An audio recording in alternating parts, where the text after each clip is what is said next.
KTN Sunday night. I am Anne Kiguta. Tonight we have, of course, all the week's politics lined up for you on Checkpoint. That's coming up in a short while. And an investigative feature you do not want to miss by our very own award-winning reporter, Angel Katusia. Stick around for that. Here are the top stories this hour.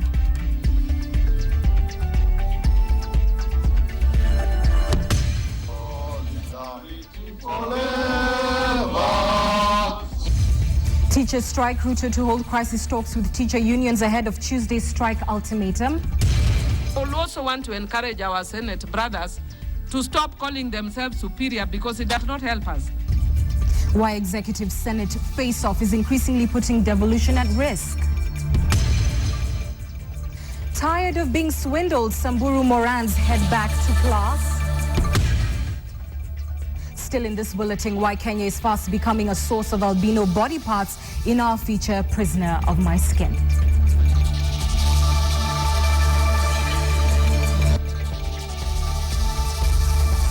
Thank you for joining us. Deputy President William Ruto is expected to meet with officials of the Kenya National Union of Teachers and the Kenya Union of Post-Primary Teachers tomorrow. That's in a bid to ward off a looming strike.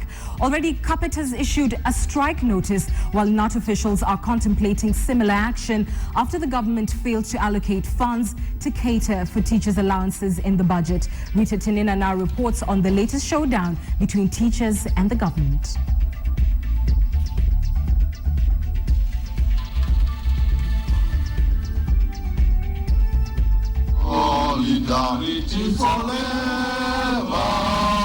And now, the Uhuru Kenyatta administration may be staring at the first industrial action against the government, with teachers threatening to abandon chalks and chalkboards.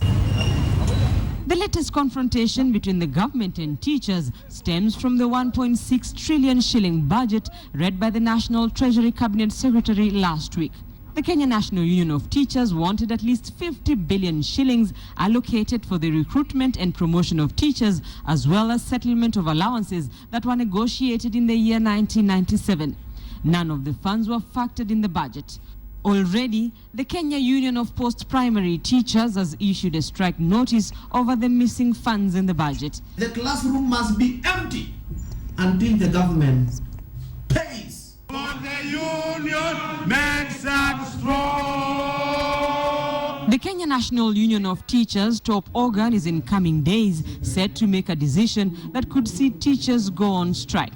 Some union officials, however, argue that NAT may this time not be required to issue a strike notice. We have reached our emotional threshold. The center can no longer hold. Deputy President William Ruto is on Monday expected to meet NAT and Capet officials in a bid to avert the looming strike. But with the two teachers' unions speaking in one voice, the stage appears set for a showdown between teachers and the government honeymoon may be over as it grapples over how to keep teachers in class. Rita Tinina, KTN.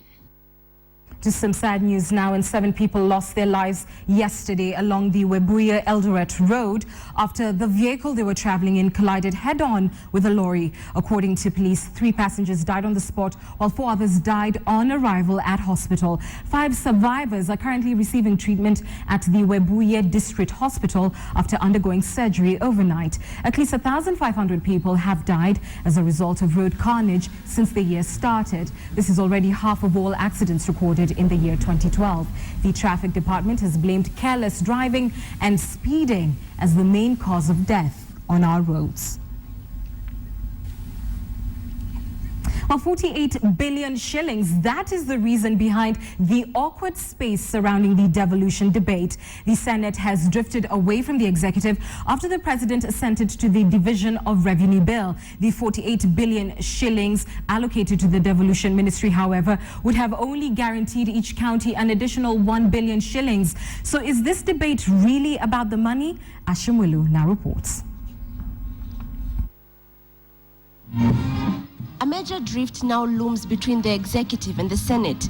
All 47 senators are speaking with one voice that the executive is out to derail devolution. This is after the president assented to the Division of Revenue bill as was passed by the National Assembly.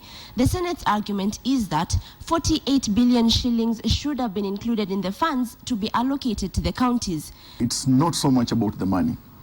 It is so much about the power, the ultimate power. We also want to encourage our Senate brothers to stop calling themselves superior because it does not help us. But this supremacy battle between the Senate and the National Assembly over devolution has also rekindled memories of the battles in Parliament during the reign of Kenya's first president, Mzee Jomo Kenyatta. Kutoka leo kila MP na kila senator ajiulize, mimi nimefanya kitu gani kuonyesha good example, mfano mzuri wa mwakilishi wa wengine. The battles back then prompted Kenyatta to abolish the Senate and killed the devolved system of government known as Majimboism. 50 years on, and the script appears quite similar. And every one of us overwhelmingly voted for this new constitution. That constitution was not supposed to divide us. Let us engage less in squabbles and focus more on what we can do. And as President Uhuru scrambles to ensure the devolution controversies do not taint his government's image, analysts say the cabinet secretary in charge of this docket should have already rolled out her devolution strategy. Is she under some kind of order to be quiet and to be silent in, when all this is brewing up? Or is it possible that she's not aware of what is going on? Or is it deliberate silence so that she can act when everything now has spilled? While the previous Senate was abolished by the regime, this time round, only the sovereign will of the Kenyan people can do so through a referendum. Asha Mwelu, KTN, Nairobi. Now to something that is a little more inspirational. The desire to know how to read and write has driven Morans in Samburu East back to class.